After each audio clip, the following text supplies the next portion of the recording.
All right, good evening, everyone, and welcome to another edition of the Justice in Pieces guest speaker series. And today we have a very special guest coming all the way from the United States of America, Winter Wheeler. Now, Winter's been named to the National Black Lawyers Top 40 Under 40 in 2005, 2015, 2019, and 2020. And she was also named Top 100 Attorneys by the National Black Lawyers earlier this year. So thank you, Winter, for joining us. We're looking forward to talking with you. Perhaps you can start with telling us what brought you into law. Why did you go to law school, and telling us about your journey? So I love it when people ask me this question because they're always expecting something profound, and my answer is just it's not profound. I didn't know what else to do, and my parents told me that I needed to go to grad school of some sort, preferably law school, because clearly I was not going to med school. Um, or I was going to have to take care of myself. And I knew that I was just not in a position to take care of myself. So I applied to law school, thank God, got in and went and loved it. Um, and becoming a lawyer was the right thing for me. I hate that that's the story. I hate it, but that's the truth. But sometimes it's because a lot of people expect that profound stories. But I mean, a lot of people that go into law school or my paralegal students, they don't necessarily have that kind of profound story. So it's something that may resonate with them. Is hey, everyone has their reasons and they arrive.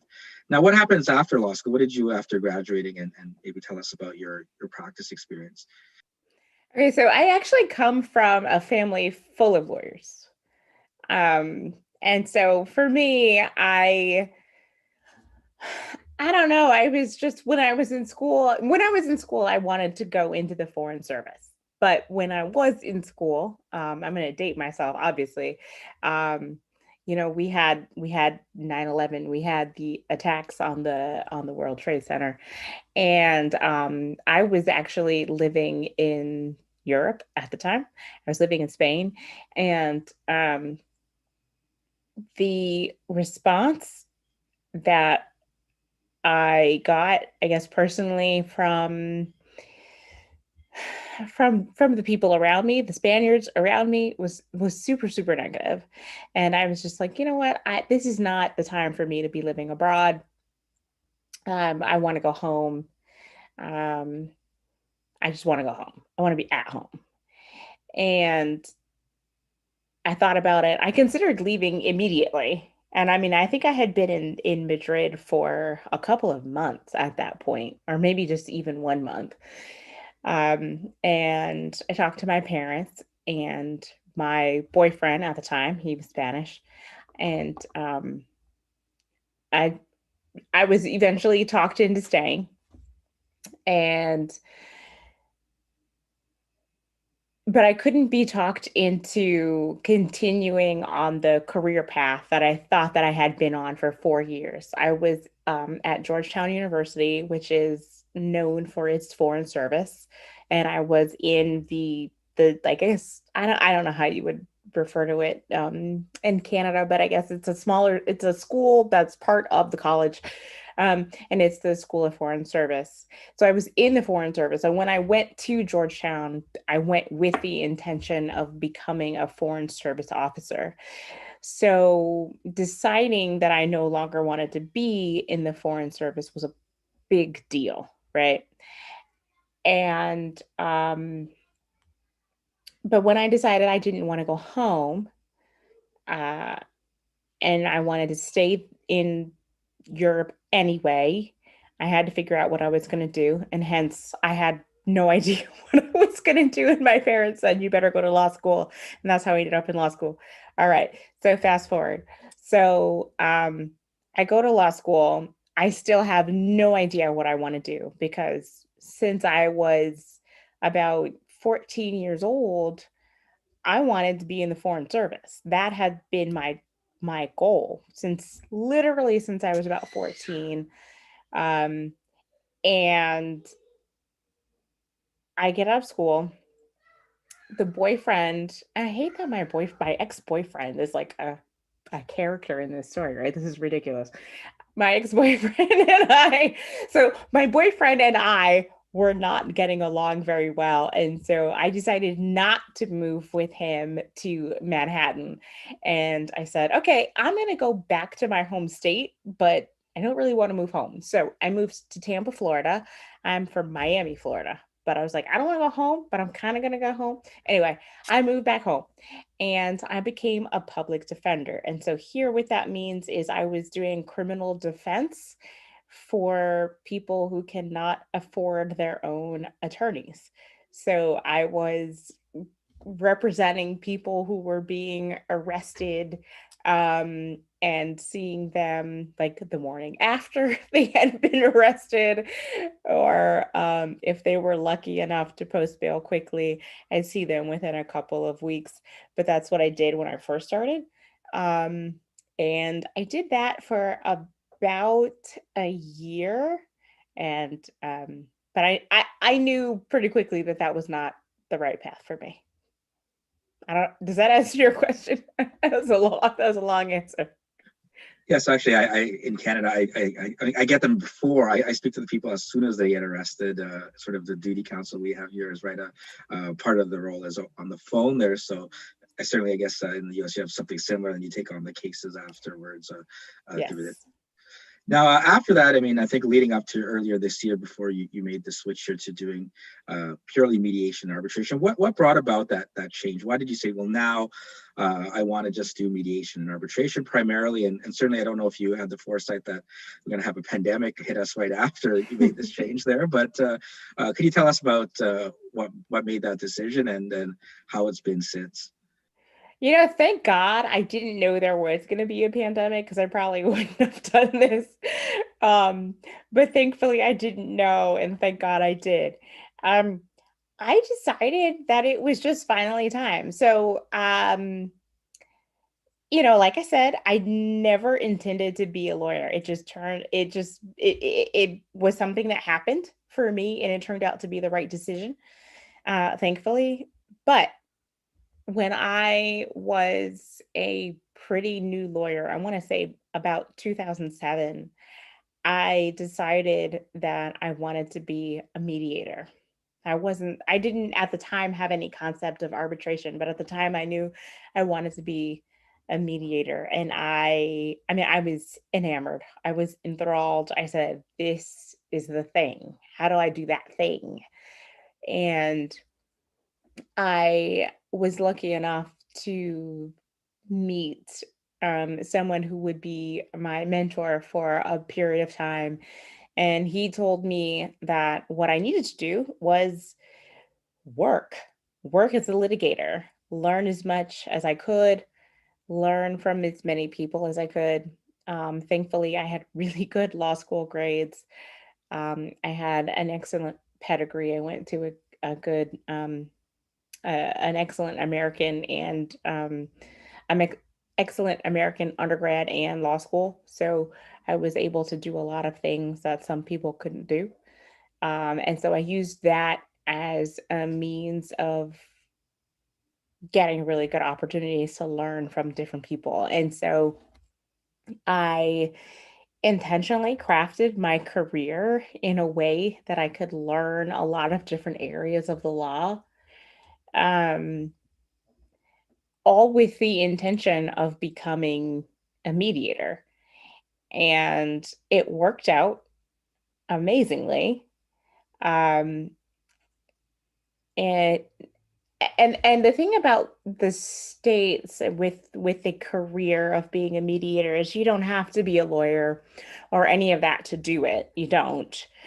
But in Atlanta, where I live right now, um, it is preferred that you're an attorney. It's preferred that you're an experienced attorney. And so for me, I'm a very young mediator for this market. I'm a very brown mediator for this market.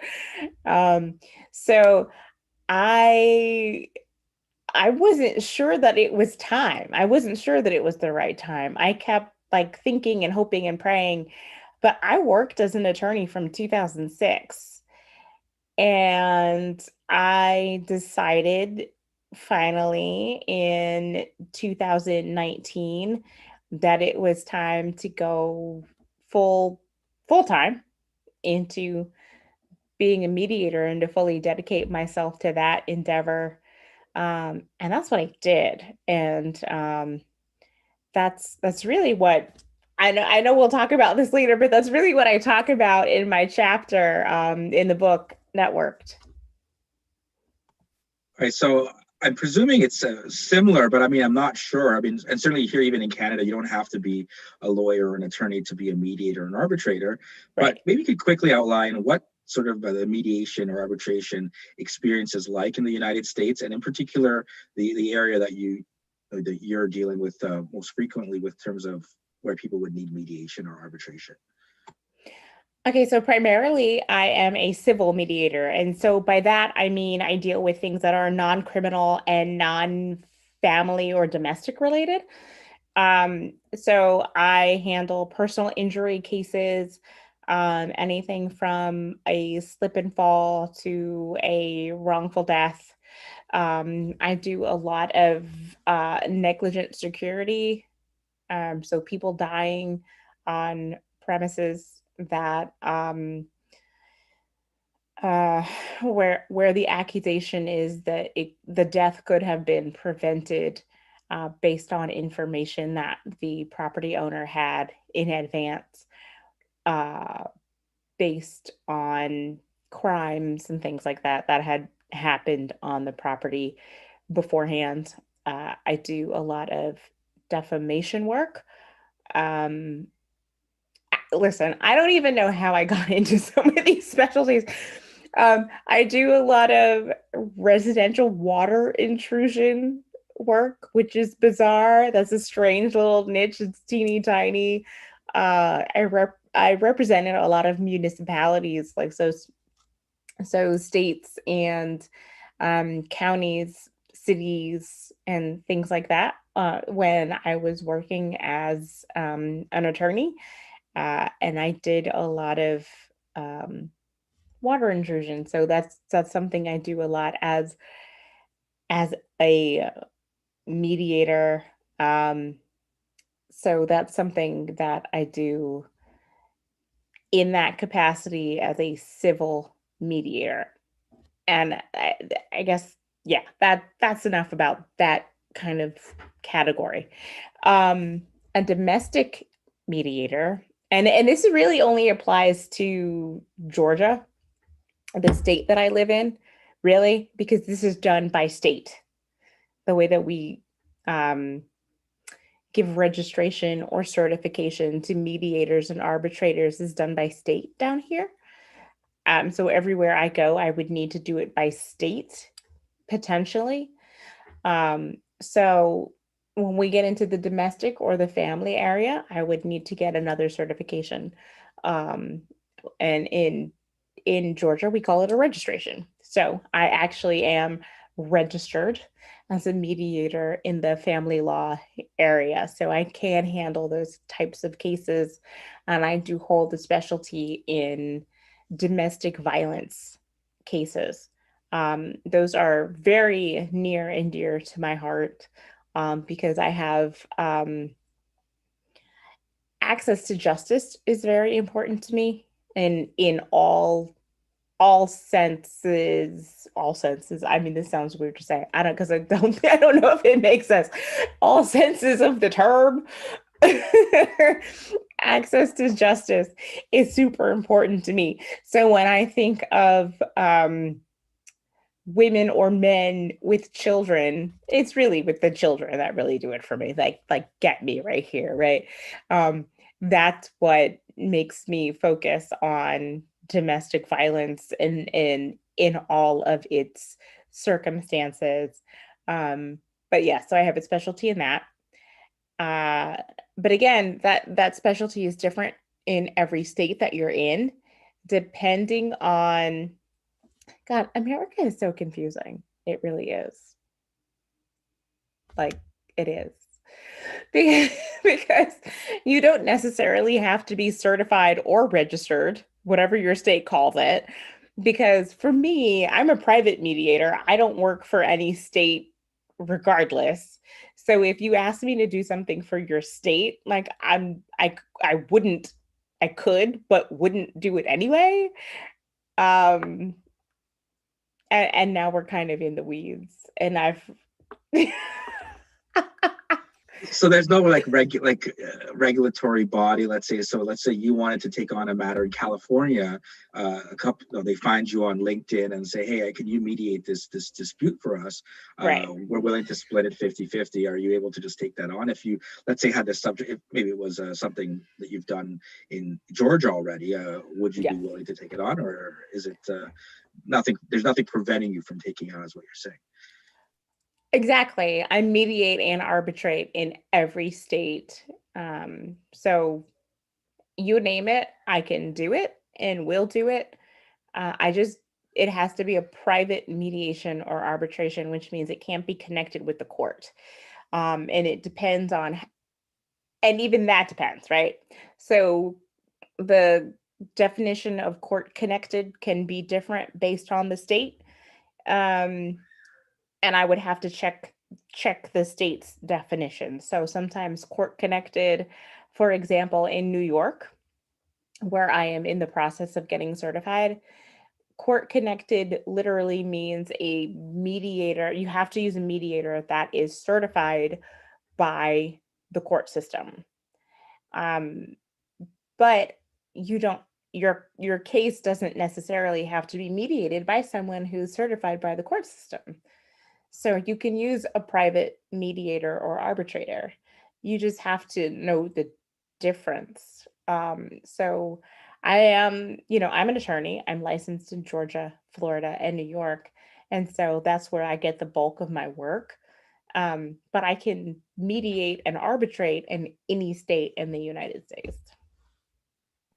So if there's, let's say, ongoing litigation and they're like, let's say we don't want to go further in trial, or maybe it's more convenient or efficient if we want to resolve it, that's something that would need a certified mediator, or I guess the definition changes from state to state is what you're saying too. Right. The definition changes from state to state. And for the most part, any state will allow you to choose a private mediator. And I'm a private mediator and arbitrator. So if both parties agree, you can pick whoever you want. And is there any court appointed mediation too through the process? Like, is there something that's like mandatory mediation in Georgia, for example, let's say? Right. Okay. So in Georgia, for example, there's no court appointed mediation. There's no court ordered mediation by law. In Florida, where I'm actually from, we have court mandated mediation, which occurs before any case can be put on a trial calendar. So you're not going to try your case unless you've mediated it. And the court is going to make sure that you've mediated it before you get that court date. So in Georgia, that's not true. You can ask for a mediation date and the court will order it, potentially. Or a court may say you need to mediate this, but you can also tell the court there's no need for us to mediate because of A, B, and C. And the court will say, oh, okay. There's no law here in Georgia that says you have to mediate this case.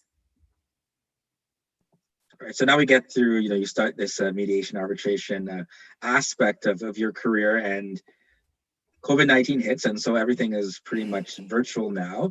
So how have you found mediation in the Zoom era? What are some, how are things gone, and what are some tips, I guess, for any of my students who, if they ever appear here in Canada with a mediation matter, to conduct yourself online versus in-person ones? That is such a big question. We could talk for hours about that.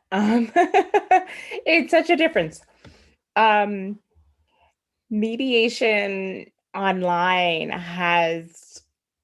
it's just a completely different, I guess, a completely different animal, really.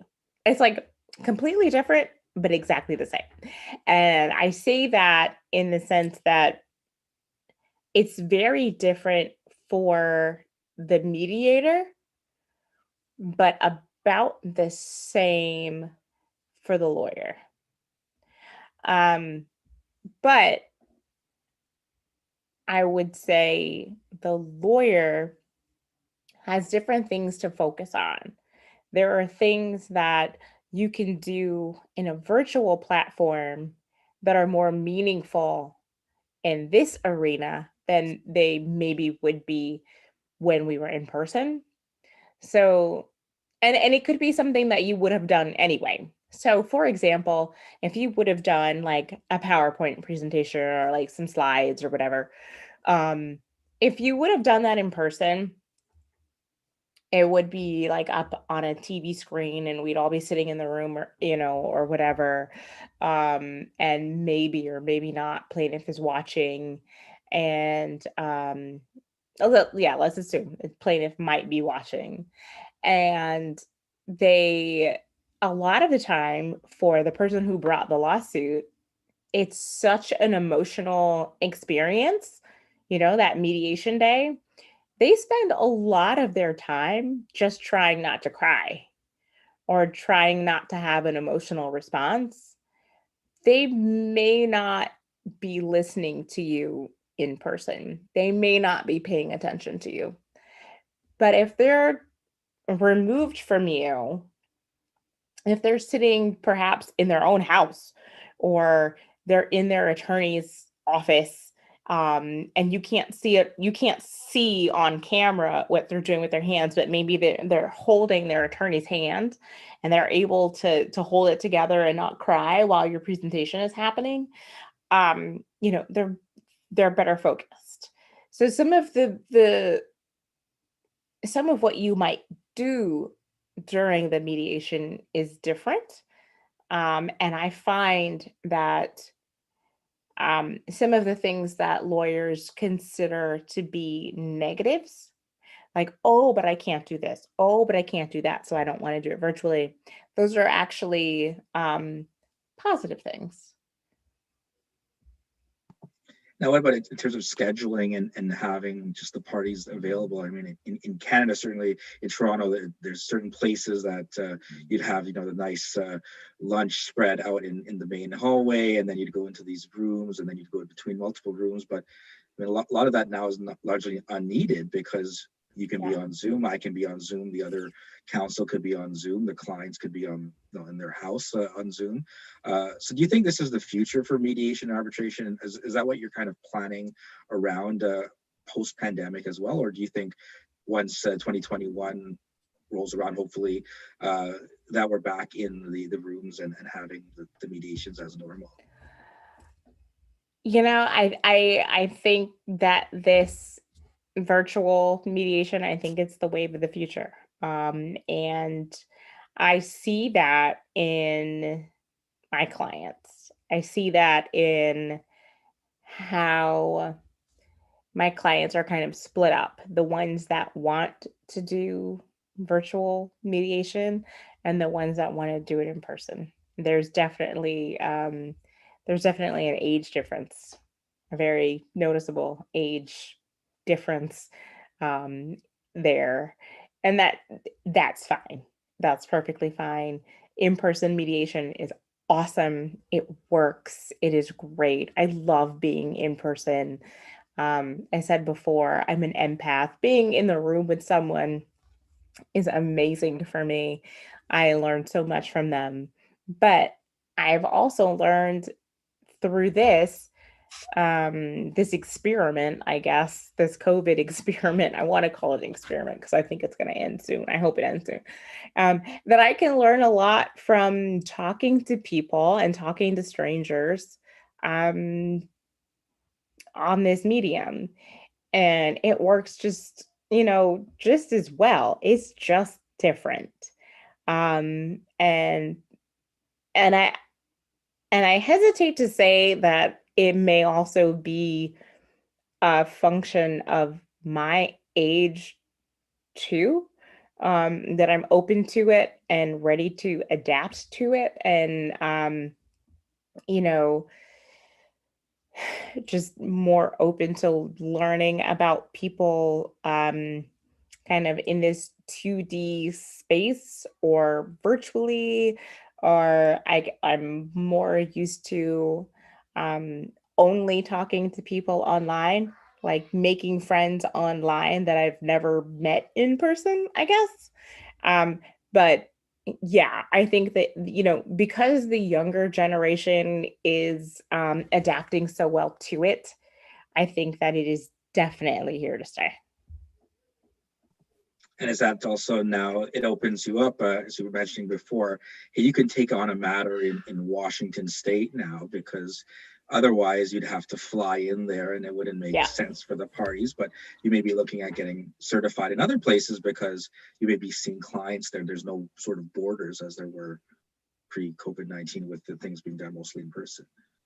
Exactly. And so I have all my goal has always been to have a national practice and eventually an international practice.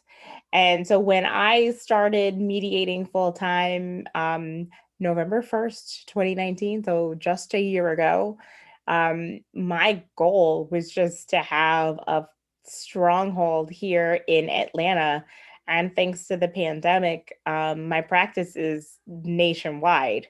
Um, and I would never say that the pandemic has been good for me because it's been so bad for so many other people, and I wouldn't say that. Um, but it's provided a lot of opportunity for me that I otherwise would not have had or thought to try to have, I guess. Um, but yes, you are right. It has given me the opportunity to work with people who are all over the United States, um, who otherwise would have had to pay for my travel and things like that, who may not have wanted to do that because they did not know who I was before. And so now they're able to use me as a mediator and try my services and decide that they like me and then continue to use me for a much cheaper a much cheaper rate because I don't have to leave my house. Now, speaking of cheaper, it relates maybe to a concept you've talked quite a bit about is access to justice, and certainly with technology being one of the pieces there. But I think you've also written about issues about language and just generally, how can we be more inclusive in our justice system and your justice system in the United States, so and worldwide, to to allow for more access to justice for everyone? I think primarily we all need to, and I mean all, everyone, no matter what you look like, what background you have, whatever your sexual orientation, we all need to come to terms with the biases that we have because we all have them. And once we do that, we can all be more uh, respectful, more open, more welcoming, more loving to those that are around us. And there are so many of us who consider ourselves to be open and loving already. Um, we think of ourselves as, for lack of a better term, liberal, open minded, and we love our neighbors no matter what our neighbor looks like, no matter what our neighbor does, right? But that's not always really the case. And it's to no fault of our own. But we need to be aware of these unconscious biases. And so many of us are not. And a lot of the time when you approach someone about the concept of an unconscious bias, they immediately get defensive and um, they say, "Well, don't call me homophobic. Don't call me racist." And it's like, no, that's not it. An unconscious bias is a bias that you're not conscious of, and it's your brain. The human brain is amazing, and it does the most incredible things, and it makes decisions for you based on all of the information that is ever taken in over the entirety of your lifetime, right? And so, based on, unfortunately, based on a lot of the things that you've seen in the media, it makes decisions. So, if you've seen a lot of biased media, it'll make biased decisions, whether you want it to or not. And so you may not be aware that you're making biased decisions. So if we do some bias testing, we can make ourselves aware of those biases. And if we do that testing and we make ourselves aware of those issues, we can then begin to correct those those negative biases. And at that point, once you're aware, you can make corrections. Does that answer your question? Yeah, so it's certainly that we got to understand what it is that we may have here before we can delve deeply into it. Now, being a woman of color and being in as a mediator, have you found that that has ever come up, or even in your practice as an attorney before, with dealing with other lawyers, with dealing with parties there, or certainly does it give you a different perspective in mediation that they maybe not typically used to dealing with?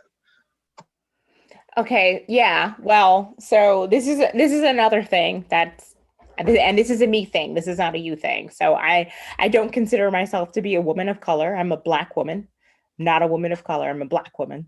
Um, that's a me thing. But yes, it comes up.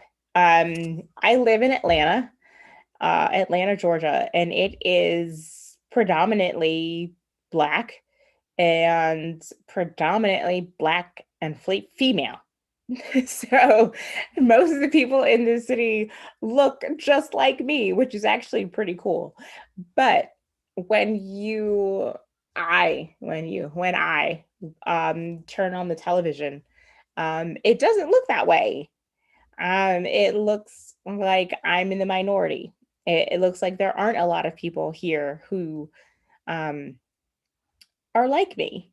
So when I'm in mediation and we're considering if your lawsuit, for example, goes to trial and we are going to be in X county and the the jurors who will be making the decision about your case, they're going to look like this. Um, it's it makes it extra complicated. It really, really does. Um, because even though I might technically be in the majority here in certain parts of Atlanta, in this country, I am very much a minority. Black Americans make up 12 to 13% of the population. Like, that's it. 12 to 13%. Like, it always looks like we're a lot more than 12. We're 12 to 13%. In Atlanta, there are heck of a lot more of us.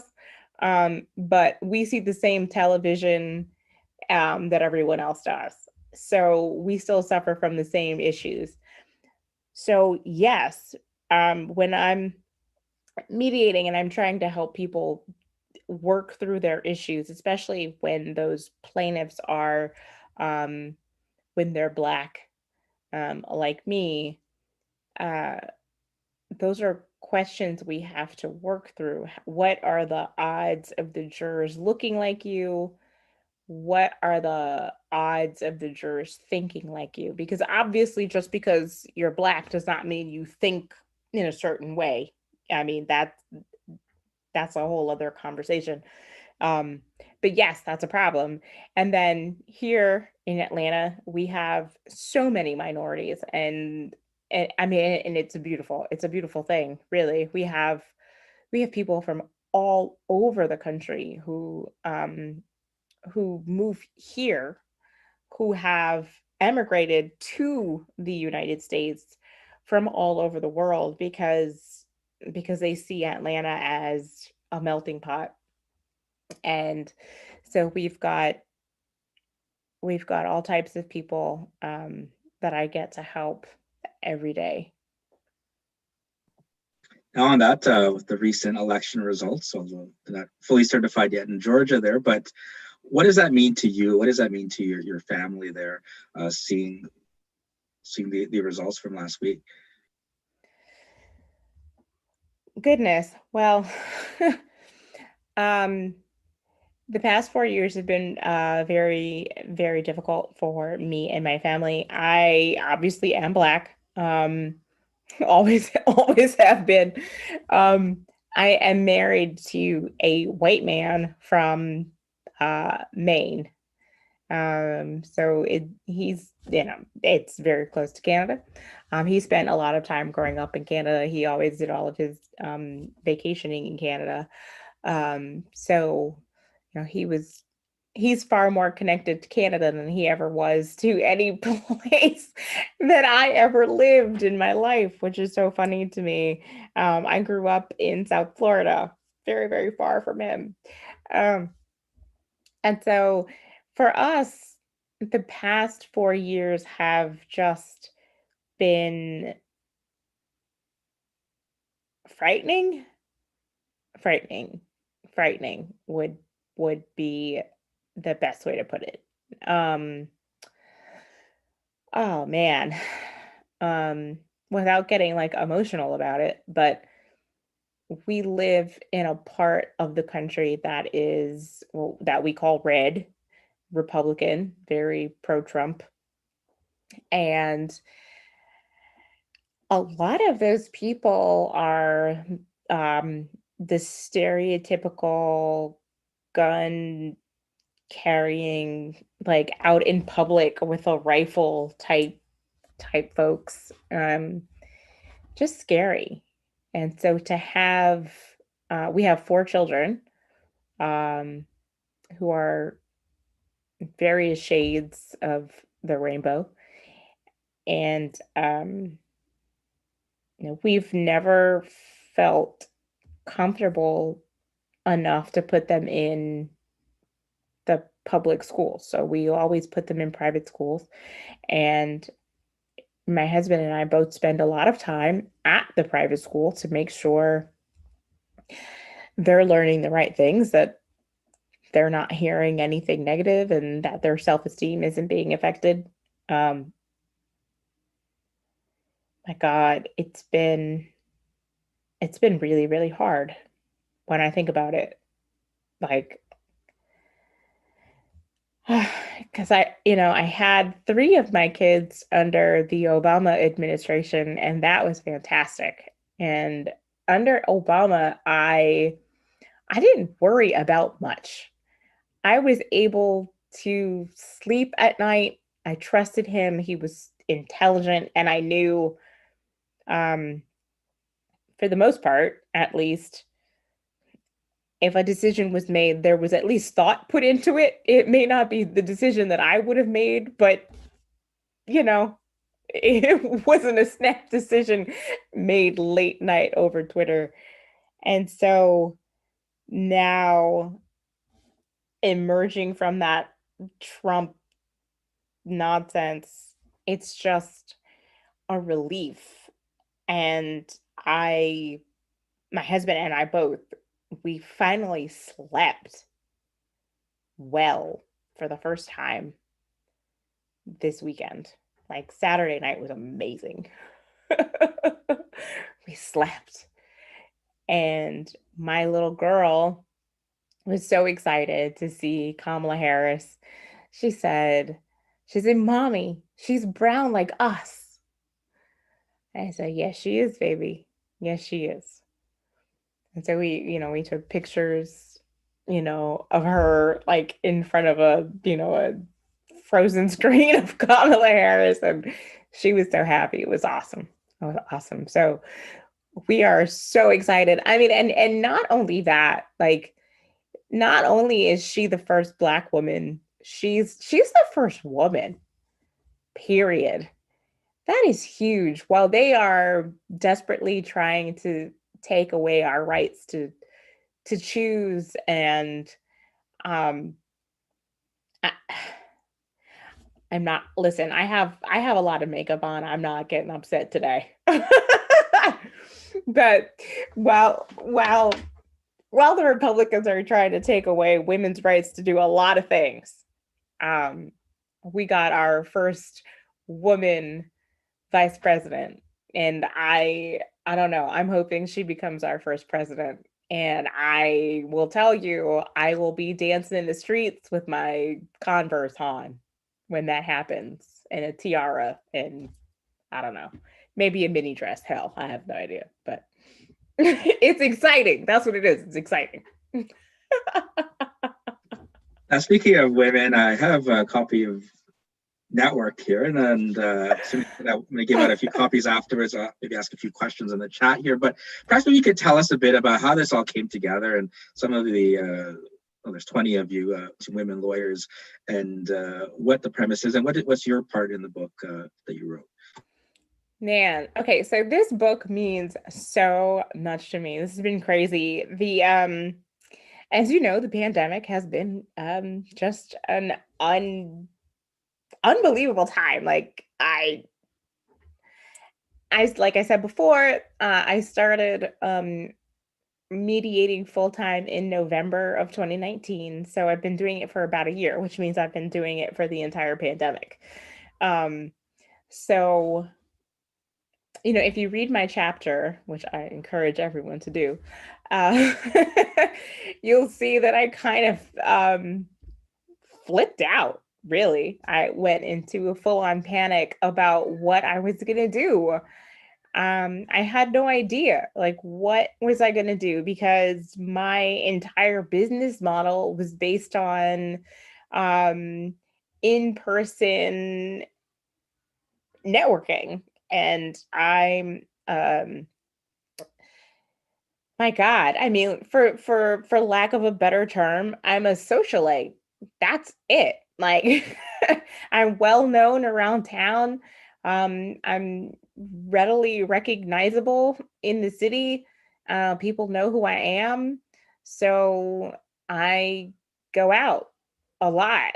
And I was out maybe 4 nights a week, trying to drum up business.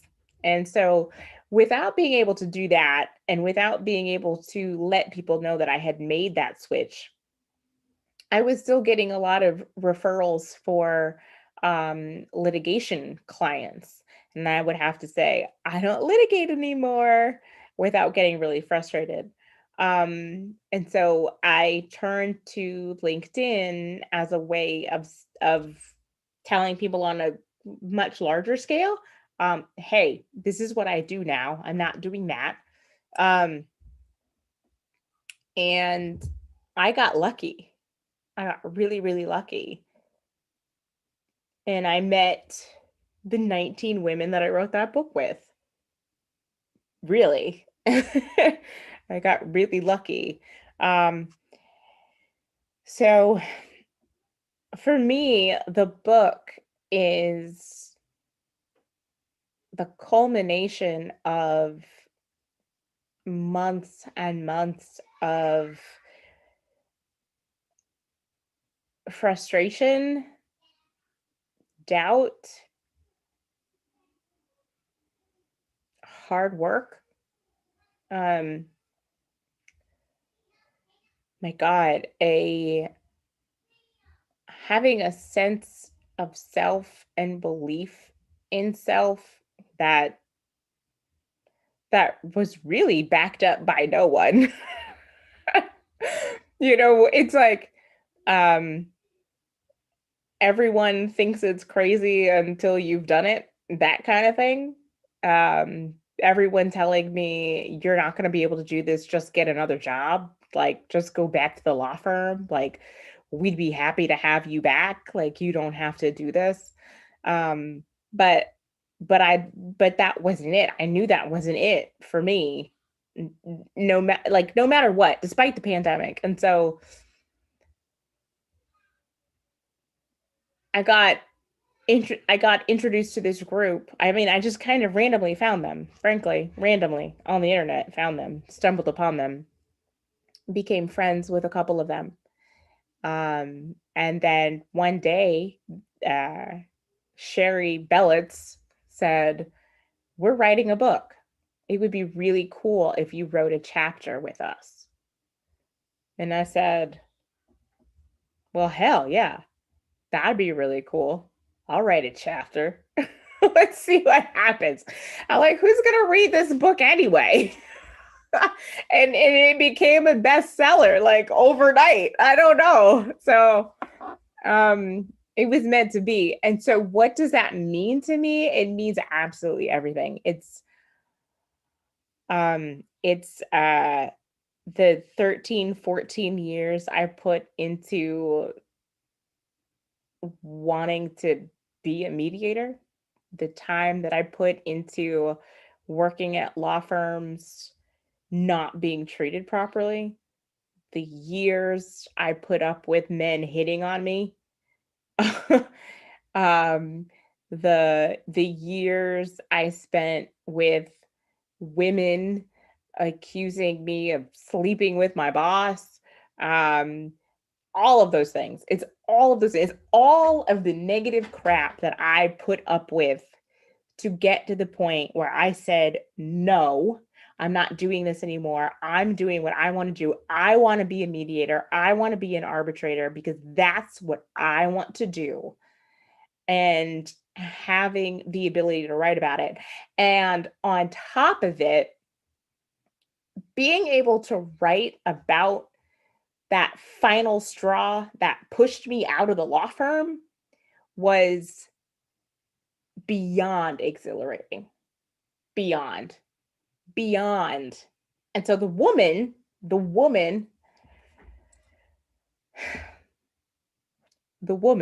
I hate that it was a woman, but the woman who got me to quit my job on the day that I quit my job, I see her all the time. I see her all the time. She knows exactly what she is to me. And she's the type that she hates me. She's mad at me because I dare speak truth to power. I dare speak truth to the fact that she's terrible. I dare not keep her secret. She hates me for that. And frankly, I love it.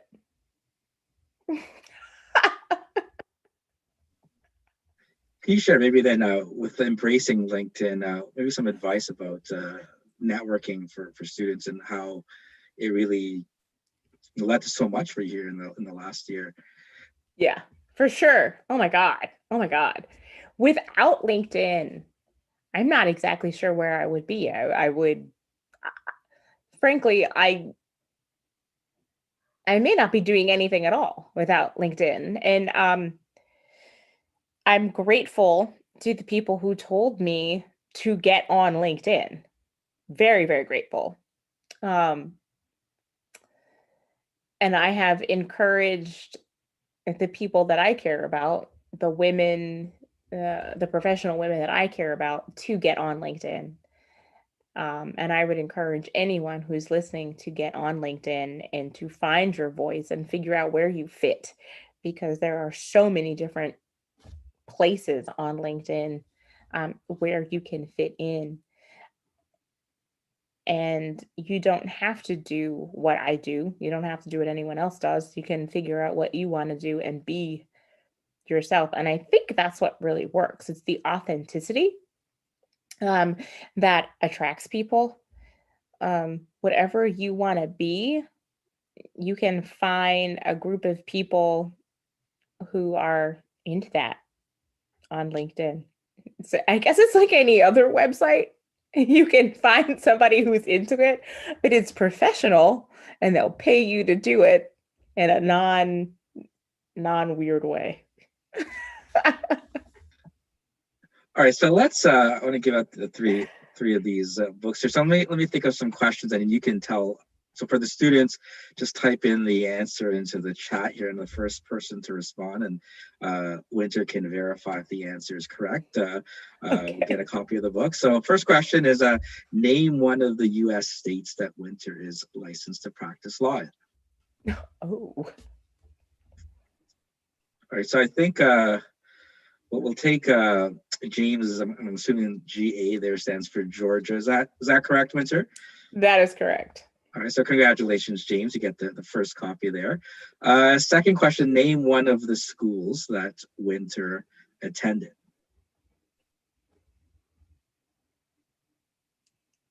That's harder. It is hard. It did come up, though. I think you made it a point to mention it. So I did mention it because I'm super proud of the schools I went to.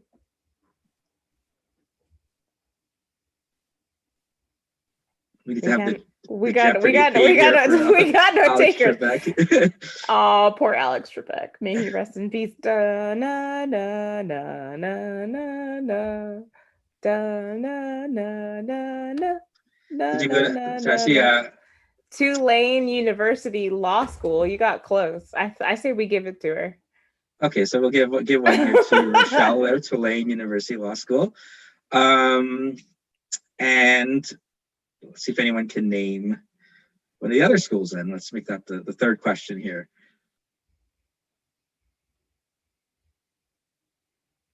Or actually, maybe because you're struggling with this, maybe Winter, you something that you brought up. You can ask the question. You can be the host here for the last question of what. Damn, anything you brought know. up there.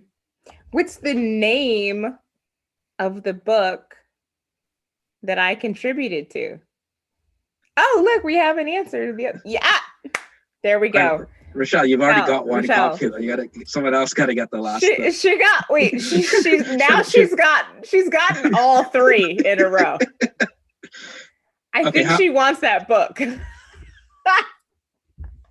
All right, I will give it to Roxana there because she jumped in after. So it is called Network. Thank you. Right here.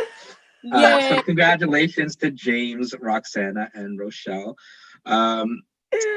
And thank you so much, Winter, for joining us. It was a lot of fun. People said it would be very entertaining and filled with laughs, and then you certainly didn't disappoint there.